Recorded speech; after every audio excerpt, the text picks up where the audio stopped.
This channel does not promote any violent, harmful, or illegal activities. All content provided by this channel is meant for an educational purpose only. Top quality और consistent performance के लिए सिर्फ silver pump नाम याद रखना। অন্যদিকে নবান্ন অভিযান ঘিরে হাওড়া সিটি পুলিশের একটা বজ্র আটুনি, সেই ছবি আরো একবার দেখাবো। সাঁতরাগাছি এলাকায় মক ড্রিল চলছে। আমি পিসিআর কে বলবো মক ড্রিলের ছবি দেখাতে। এক্সক্লুসিভ সেই ছবি আপনারা দেখছেন। তিলোত্তমার বাবা মায়ের ডাকে আজকে যে নবান্ন অভিযান, সেই নবান্ন অভিযানের আগে পুলিশের মক ড্রিল।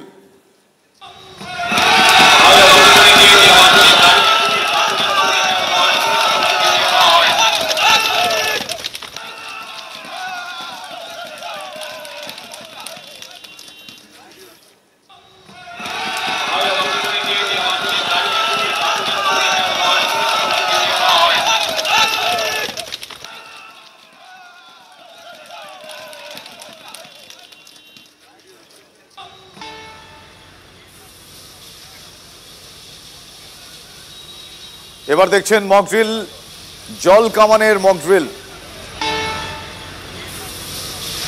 কিভাবে জল কামানের মক ড্রিল চলছে আপনারা এই মুহূর্তে দেখছেন।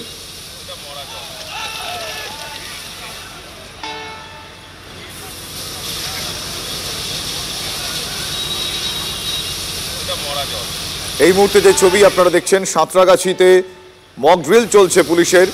আজকে তিলোত্তমার বাবা মায়ের ডাকে যে নবান্ন অভিযান, সেই নবান্ন অভিযানের আগে পুলিশের বজ্র আটুনির প্রস্তুতি দেখতে পাওয়া যাচ্ছে। একদিকে লাঠি ঢাল নিয়ে পুলিশের মক ড্রিল চলছে, অন্যদিকে জল কামান ছাড়ারও মক ড্রিল তারা করছেন।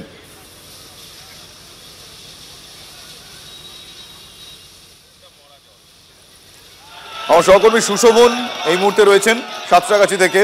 আমি একবার যাব সুশোভনের কাছে। সুশোভন, আমি জানতে চাইবো যে ছবি আমরা দেখছি, যে ছবি আসছে, সেই ছবি আমি দর্শকদের দেখাচ্ছি এই মুহূর্তে।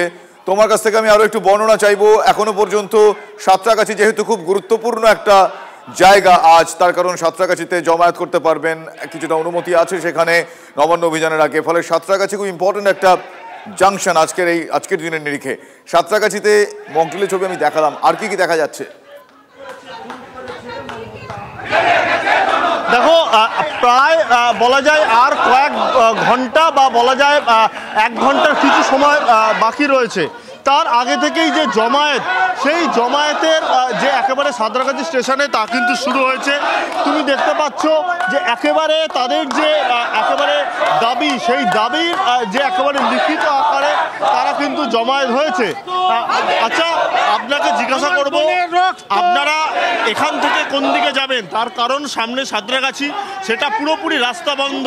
আর যদি এটাও টপকান তাহলেও দ্বিতীয় হুগলি সেতু বা পরপর বন্ধ। গোটা রাজ্যব্যাপী এই অপপ্রশাসন, আজকে এই মুখ্যমন্ত্রী তার ভাইপো পিসি মিলে গোটা সাধারণ মানুষের যে বিচারের যে আশায় আমরা আজকে 1 বছর পূরণ করলাম। আপনারা কি যেতে পারবেন? অবশ্যই আমরা যাব। যত বাধা আসুক, যতই বাধা আসুক, আমরা ওই নবান্ন ওই 14 তলা বাড়িকে আমরা দখল করবই করব। কিন্তু পুলিশ তো আগেই বলেছে যে এখানে জমায়েত করা যাবে, কিন্তু কোন রকম কোনো বলা যায় মানে আইন নিজের হাতে তুলে নেওয়া যাবে না। আমরা আইন তুলবো না, শান্তিপূর্ণভাবে আন্দোলন করব। আমরা যতটা যাবার যাবো। সেই আন্দোলন কি জমায়েত করবেন না এগোনোর চেষ্টা করবেন? আমরা এগাবো যতক্ষণ পুলিশ বলেছে জমায়েত করা যাবে, কোনোভাবে কোনো কিছু বল প্রয়োগ করা যাবে না। আমরা শান্তিপূর্ণভাবে এগোবো, আমরা শান্তিপূর্ণভাবে এগোবো, আমাদের শান্তিপূর্ণভাবে আমরা এগোবো। যাও এই সাঁতরাগাছিতে আপনারা জমায়েত করেছেন, আপনাদের ভিড় ছড়া দূরত্ব দেখা যাচ্ছে, প্রচুর ব্যারিকেড, বড় বড় ব্যারিকেড রাখুক, যা রাখুক। আমাদের বোনের বিচারের দাবিতে নবান্ন ধারা অভিযানে আমরা নবান্ন যাবেন কি করে? ব্যারিকেড ভেঙে যাবো আমরা। আমার বোনের বিচারের দাবিতে আমরা ব্যারিকেড ভেঙে যাবো। জমায়েত করা যাবে শান্তিপূর্ণভাবে। পুলিশ যদি শান্তিপূর্ণভাবে আমাদেরকে যেতে দেয় তাহলে শান্তিপূর্ণভাবে যাবো, না হলে যদি পুলিশ মনে করে ব্যারিকেড ভাঙতে আমরা ভেঙে দেবো। কখন আপনারা এগোবেন এখান থেকে? আর কিছুক্ষণে মনে আমরা ব্যারিকেডের দিকে এগোবো। বুঝতেই পারছো যে ব্যারিকেড রয়েছে, যেই ব্যারিকেড সকাল থেকে দেখাচ্ছিলাম, সেই ব্যারিকেড তারা ভাঙবেন তারা বলছেন। অর্থাৎ সময়ের সঙ্গে সঙ্গে পরিস্থিতির কি চিত্র হয় নিঃসন্দেহে গুরুত্বপূর্ণ, যা জমায়েত শুরু হয়ে গেছে সাঁতরাগাছি স্টেশনে। একদমই সেই ছবি দেখতে পাওয়া যাচ্ছে এই মুহূর্তে। প্রস্তুতি পর্ব চলছে পুলিশের তরফ থেকে। জল কামান, উঁচু ব্যারিকেড, লোহার শিকল দিয়ে আজকে প্রতিবাদীদের আন্দোলনকারীদের আটকানোর চেষ্টা করার প্রস্তুতি চলছে। শুধু তাই নয়, প্রস্তুতির ছবিটাও দেখা যাচ্ছে, রীতিমতো মক ড্রিল করে পুলিশের বজ্র আটুনিকে আরো সুদৃঢ় করা। অন্যদিকে প্রতিবাদীদের ছবি আপনারা দেখছেন, যারা নবান্ন অভিযানে আজকে সামিল হবেন তারা বলছেন যে যতই এই বজ্র আটুনি থাকুক তারা সেই সব কিছু সরিয়ে ঠেলে এগিয়ে যাবেন। নবান্ন অভিযান ঘিরে কার্যত দুর্গেও নবান্ন চত্বর, সেই ছবি আমরা আপনাদের দেখাচ্ছি। দুর্ভেদ্য দুর্গে পরিণত হয়েছে। সাঁতরাগাছির ছবি দেখলেন আপনারা, হাওড়া ময়দান, শিবপুর এলাকার ছবি আপনাদের আমরা দেখালাম। নবান্ন যাওয়ার সব রাস্তায় পুলিশে ছয়লাভ করে দেওয়া হয়েছে। লোহার উঁচু উঁচু ব্যারিকেড, সেই ছবি দেখলেন। মিছিল আটকাতে কন্টেইনার আনা হয়েছে, জলকামান প্রস্তুত রয়েছে। নিরাপত্তার স্বার্থে কোনো রকম ঝুঁকি নিতে নারাজ। হাওড়া ব্রিজের ছবিটা একবার দেখবো। আমার সহকর্মী সৌভিককে আমি দেখতে পাচ্ছি, সেখানে রয়েছে। সৌভিক, হাওড়া ব্রিজ আমরা জানি কতটা গুরুত্বপূর্ণ ওই এলাকা এবং প্রত্যেক দিনের জন্য সেখানে কতটা ব্যস্ততম, সেখানকার ছবিটা কিরকম এখন?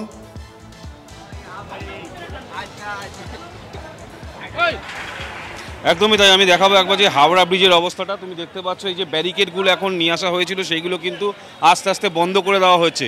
অর্থাৎ হাওড়া ব্রিজে যাওয়ার যে রাস্তা সেই রাস্তাটা কিন্তু পুরোপুরিভাবে বন্ধ করে দেওয়া হয়েছে। গাড়ি চলাচল কিন্তু স্তব্ধ। সাধারণ মানুষ কিন্তু একেবারে রাস্তা অর্থাৎ হাওড়া ব্রিজ পায়ে হেঁটে পার করছে এবং তারা কিন্তু কলকাতার দিকে আসছে। এবং এই যে ব্যারিকেডগুলো অর্থাৎ প্রায় 2 মানুষ সমান যে ব্যারিকেড, সেই ব্যারিকেড দিয়ে কিন্তু পুরো হাওড়া ব্রিজ থেকে নবান্ন যাওয়ার যে রাস্তা সেটা কিন্তু আটকে দেওয়া হবে। আন্দোলন যখন শুরু হবে, মিছিল যখন আসবে, সেই আন্দোলনকারীদের আটকাবার জন্যই কিন্তু পুলিশের এই তৎপরতা। এবং সাধারণ মানুষের এক প্রকার কিন্তু ভোগান্তি হচ্ছে, কারণ যে গাড়ি আসা, যেগুলো গাড়িগুলো হাওড়া থেকে কলকাতার দিকে আসছিল সেই গাড়িগুলো কিন্তু সমস্ত বন্ধ হয়ে গেছে। তুমি দেখতে পাচ্ছ সমস্ত মানুষ কিন্তু তারা পায়ে হেঁটে হাওড়া ব্রিজ অতিক্রম করছে। এবং কিছুক্ষণের মধ্যে যেমনটা সময় রয়েছে সেই সময় অনুসারেই কিন্তু যখন এই আন্দোলনকারীরা আসবে সেই সময় পুলিশ কিন্তু যথেষ্ট পরিমাণে তৎপর থাকবে এবং প্রচুর পরিমাণে পুলিশ মোতায়েন রয়েছে, র্যাব কমব্যাক ফোর্স রয়েছে, এছাড়াও জলকামান রয়েছে হাওড়া ব্রিজের উপরে।